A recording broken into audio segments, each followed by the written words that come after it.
Testing. Hindi ko pa nakakalibrate to, sir.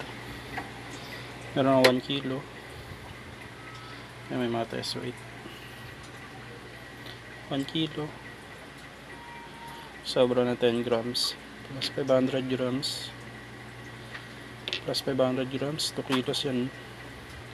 Plus 500 grams. Plus 500 grams. Total ng 3 kilos. Sobra siya ng 20 grams. Plus 500 grams. Plus 500 grams. 4 kilos yan, sir. Ayun yung error nya. Plus 500 grams. Plus 200. 30 grams yung sobra.